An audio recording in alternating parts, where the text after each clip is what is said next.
A remarkable and most unexpected final to this year's Master Game. Walter Browne of the United States against Lothar Schmid of West Germany.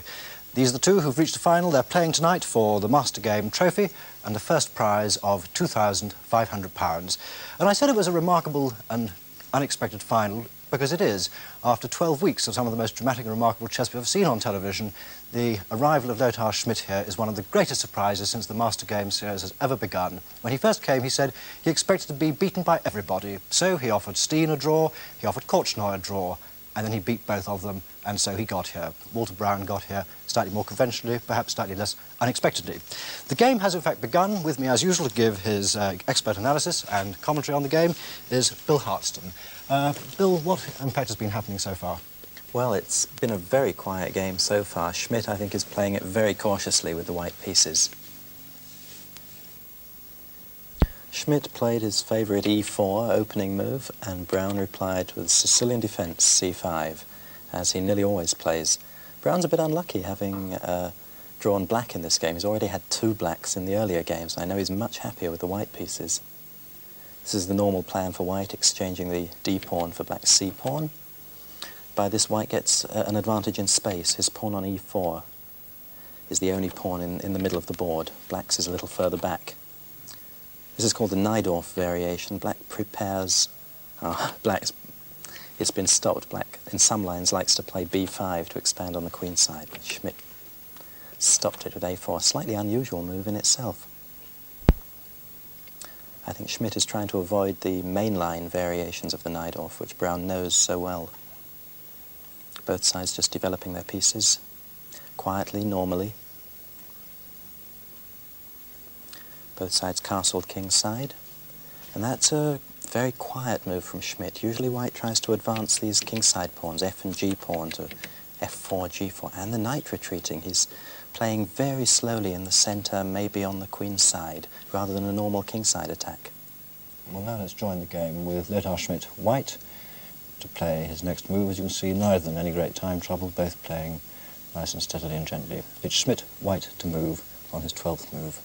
The normal line should be f4, and to have a little more space for white and perhaps a slightly better game, but it is not much indeed. This is a new idea, and to come with rook f to d1, and the idea is to retreat the bishop from e2 to f1 and f3 and the queen to f2 with some possible pressure to b6. Let's see. What a surprise. f4 is the normal move. This doesn't look like much. Maybe I should play for d5 or knight a5. Of course, I have to be careful. If I play knight a5, maybe he could take on b6, then a5, some trick with knight d5. I gotta avoid these tricks. Maybe he could play a5. I'll just play rook b8 and see what he does. Yes, this is certainly a very good move. Sometimes he can play knight c6 to a5. Even if he gets a double pawn on the a file, then he would have the open lines for his rooks. Well, I continue, and my plan is f3 and bishop to f1, not the other first bishop f1 because of knight to g4. So f2, f3. He's playing very passively. Can't believe this is good for white. Jesus. Maybe knight e5's okay. Threatening knight c4. Yeah, but that's not so much. If I could get d5 in, I should at least equalize. I think I'll play rook d8. This is certainly the right answer. He can now free his game by d5, and I can't stop it.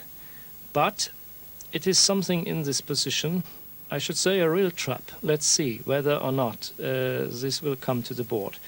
Bishop to f1. This makes the square f2 free for my queen.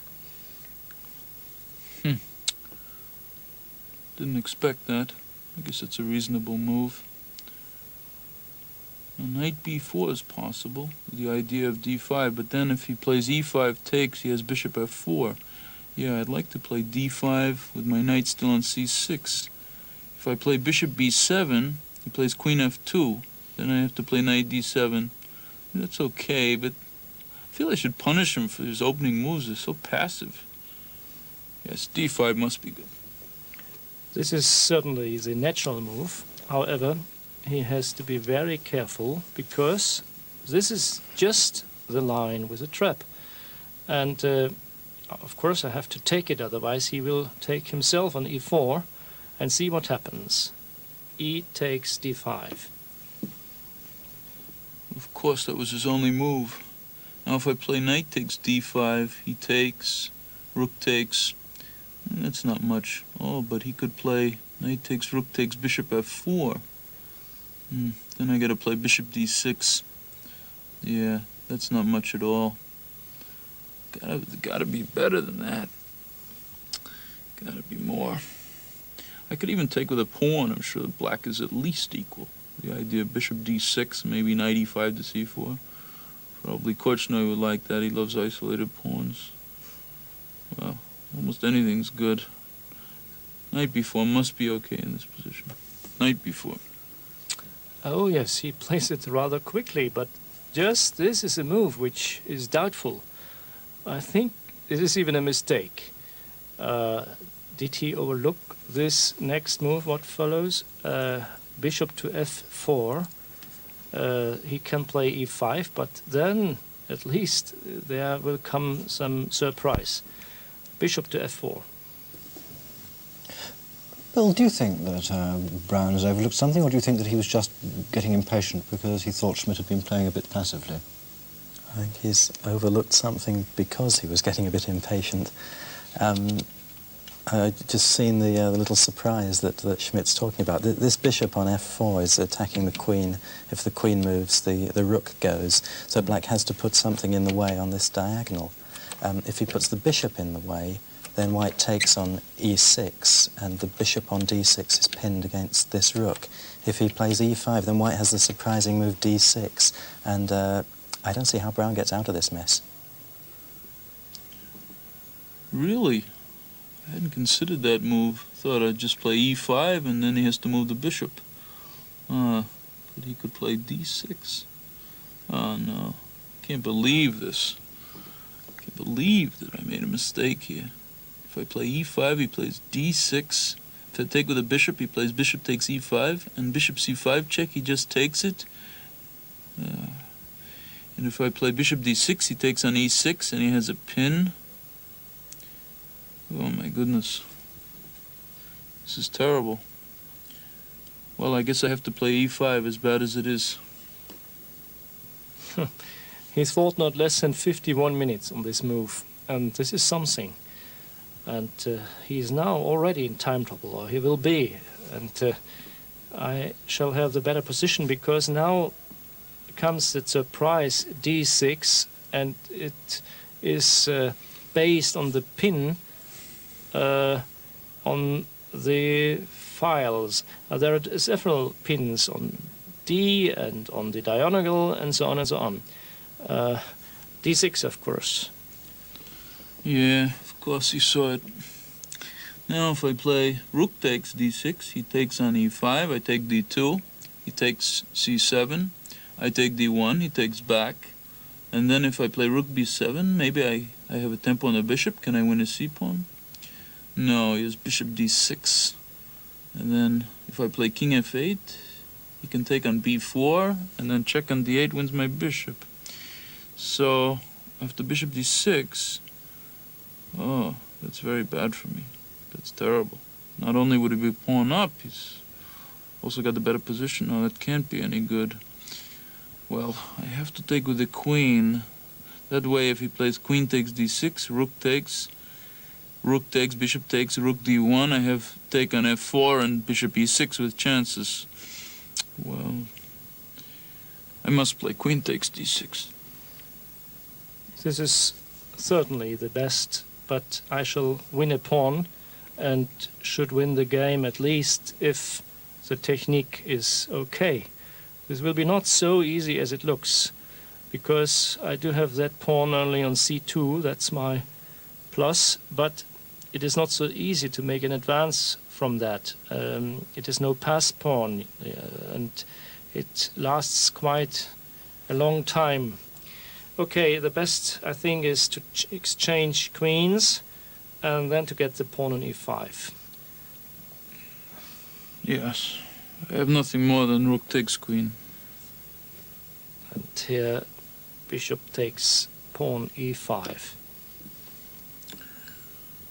Well, he played the best move, the only move. Rook takes d1. And I think that's the natural way to get the advantage by rook takes rook better than knight takes rook, which is also possible. Yes, I wish he'd played something else. Now, if I play rook b7, it's almost like the other line. He plays bishop d6. Then I can't play king f8. I'll play rook a8. And that way, if he plays bishop d6, I can play king f8. And if knight d4, maybe I can play bishop c5 or knight d7. Yes, rook a8.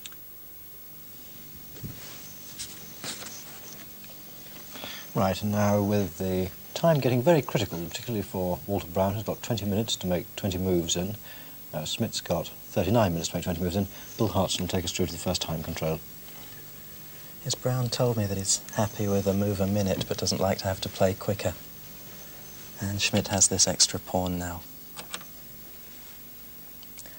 Bishop d6, when you're a pawn up, you try to exchange pieces. Wants to exchange this pair of bishops. The king comes to defend. Pair of bishops coming off, and white will still be faced with the problem of how to defend this pawn on c2. And he does it actively, bringing this knight, which wasn't doing much on b3, back to d4, where it was in the opening, defending this pawn. Eventually, white will have to do something with these queenside pawns, where he has an extra pawn. But at the moment, he's just improving his pieces.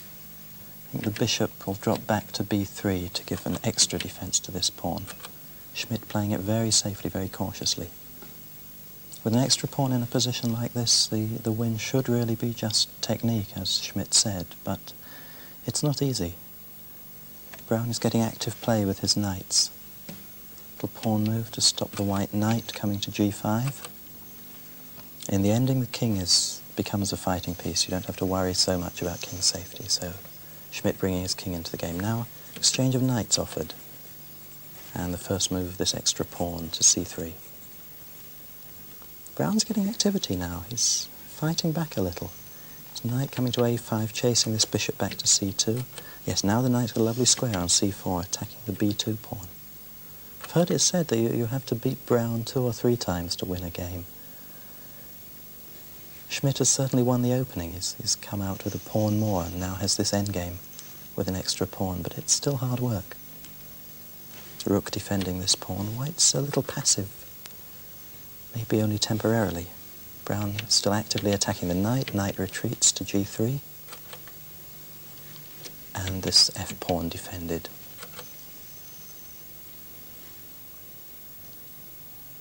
Knight's come to e2, supporting its colleague. Black knights defending each other too. And maybe Schmid wants to exchange bishop for knight. Oh, the a-pawn gets off the diagonal of the bishop first. Another minor piece exchange. Still just this one pawn. And black's still active now, the knight's going away. Very slowly, cautiously advancing these pawns. You don't rush things in endings. Browne, very little time left for his last 3 moves. Maybe a minute or 2. Browne advancing on the king's side. Ah, that's a good move, f4. Stopping black playing f4, which would have given him great activity. Browne takes quickly. Schmid has to play his last move before the time control. And he's attacking this knight, which is defending the bishop. And now we go back to the game to see Browne play his last move before the time control. No time. Gotta take the knight. And that's the first move after the time control.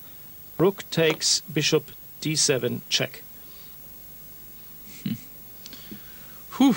Made the control, thank God. Now if I play king e8, he plays rook h7, I move the knight. Oh, I could even trade rooks and the knight ending wins easily. No, I have to get my king up. Maybe my good king position will give me a chance. That's the best. I have to go towards the center too. And a tempo on the rook. King e6. Yes, I think this is forced. And now I do have several moves. Either to go back with my rook on the d file, which should win, because I get the f pawn with a check, then the knight must move from black, or to stay at the 7th rank and to attack his pawns, either rook to b7 or maybe rook to h7. Rook to h7 I try and attack his pawn. This looks like a mistake. It's about time you made an error. Oh, should I play knight g5? Tempo on his rook? Well, maybe knight d2 is better. I can still go to e4 after, and I attack his b pawn. That might be important. Also, I could play knight e5, but then knight takes f4 check. I need to get my king in. What else can I play? No, it must be knight d2. Well, and meanwhile, I saw that my last move was not the best one.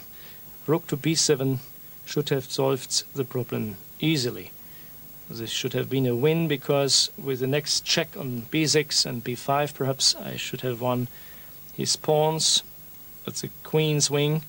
But now I get the other, the h pawn, which is not so important in the moment. Maybe later. But this is now very difficult because he is well centralized. His pieces suddenly got alive, and I shall have much trouble to win that game. Maybe it's even not possible. Rook takes h6 check. Of course, I figured that. No, I must protect my pawn on f4. That way I threaten knight e4 check, and I'll win his c pawn. Yes, king e5. Yes, his king is a strong piece indeed, and I have to play very, very careful if I should try still to win. I'm a pawn up at least, but this might not be enough. Let's see. Rook takes b6. Of course, that was his only move. Well, I have nothing better than to check. Knight e4 check. Yes, this is no good for me, because I can't come to f3 with my king, because he can check me again either on d2 or g5, and it's more or less a perpetual check. No, the only way for a win is to go back to f1, and here my king is not very well placed. Yeah, either king f1 or king e1, but I thought king e1 was a little bit better. No. Well, if I check again, then he goes to e1. That's a mistake. If I play rook d8, oh, he checks on b5, and then he takes the pawn on f4. That's nothing. No, I must take on c3, and that way he can play rook b5 check also. It looks now so that white should win easily, but in fact it isn't so.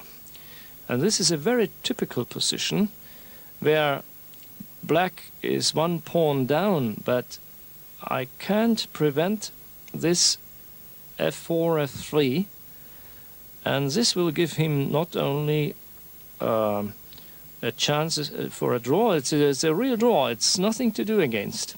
I think better is to keep the knight and to try to check him from f3. So I play knight to g1, which stops that dangerous pawn from f4. What a surprise. Can this really be good? I could play knight d5, knight f3 check, king e4, rook e6 check, king d3, rook d6. Doesn't look so great. And then if king to e4, maybe knight d2 check, later knight to c4. What about king d4? But then king f2. Knight e4 check, king f3, and then if king e5, rook check. It doesn't look so good. If knight e4, he plays knight f3 check, king d5, rook b5 check, kinging my king back. What shall I do? Maybe I should give a pawn away with f3 just to get the square. No, but you must have enough to win then. That can't be good. What can I do? What can I do? This is an incredible move. Must be some knight move here. Must be something. Maybe rook d8. Of course, he also has knight f3 check, king e4. And then maybe rook e6 check. It's incredible. Now I must try king d4. Well, again, my good friend Walter Browne is again in time trouble, and he plays, however, very aggressive and tries to mate me. If I shall be not careful enough, then he threatens to come with his king to e3.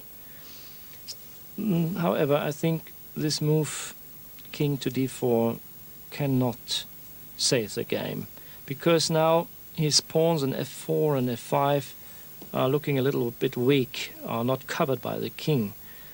And now, well, my king at least gets free again. King to f2, I'm very happy. Yeah, he found the move. It was the only move, but he found it. And now I have only one chance. I have to play knight e4 check, as I analyzed. And that way, plays king f3, I play king e5, rook b5 check, rook c5. Well, I have to win a pawn back. If he takes, I take with a knight, I win his b pawn, and then maybe his a pawn. If he plays after knight e2, I take on b5, I check on d2 and take the b pawn. Well, that's 3 pawns against 3. He has 2 passed pawns, I have 1. I don't like it, but I have a chance for a draw. It's the only move, knight e4 check.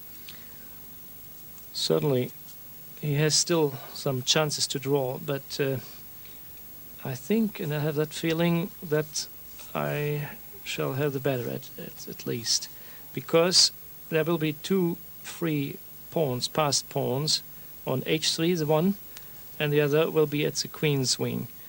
And this will be 1 or 2 tempos at least, where whether or not I shall win. I think king to f3 is necessary, and let's see, I think he has to cover his pawn first.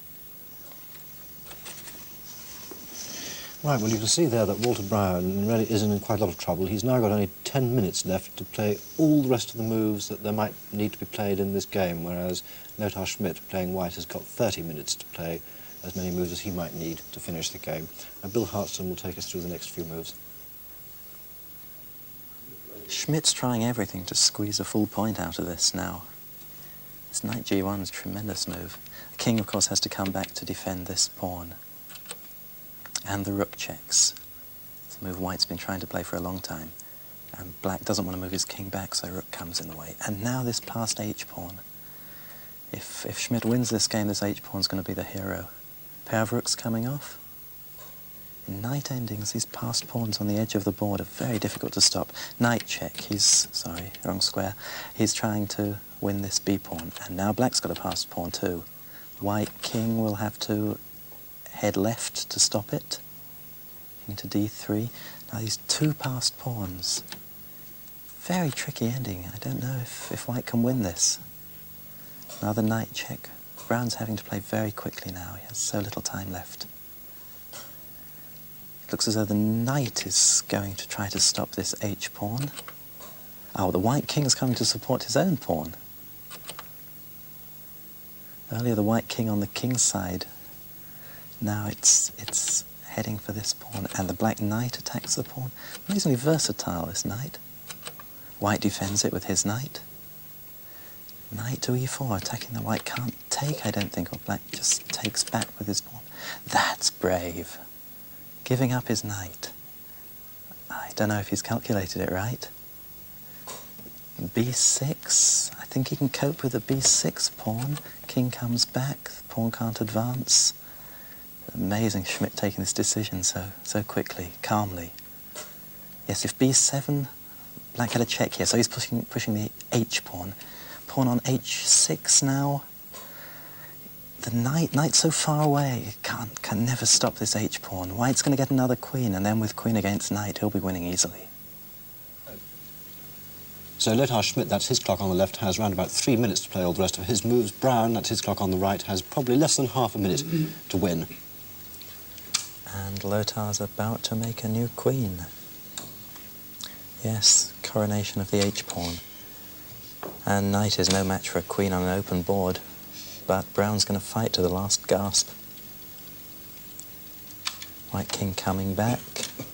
And Schmid, of course, being able to have time to think about what he's doing, where Browne's almost got to play instinctively. Black king, knight and two pawns huddling together. And the white queen is closing in. Yes, that's a good move, molesting these black pawns. Browne just trying to exchange some of them. And Browne could do very, very little more now and hope that Schmid blunders away his queen. Well, stranger things have happened. Now it's just queen against knight, and that's really just simple. And there goes Browne's clock. So Lothar Schmid from West Germany has won this year's International Master Game. Well, congratulations. Thank you very much. And here to present the prize money and the International Master Game trophy for 1980 is Stuart Milner-Barry, the International Director of the British Chess Federation and the inventor of rather well-known gambit. Sir Stuart. Thank you. Hearty congratulations. Very hearty congratulations. Thank you very Lothar. much. Thank you. Splendid effort. And the trophy, more important than the money. And the trophy. Oh, it's wonderful. Thank you. Lothar, Brother. 1 5-minute game for everything? Okay, why not?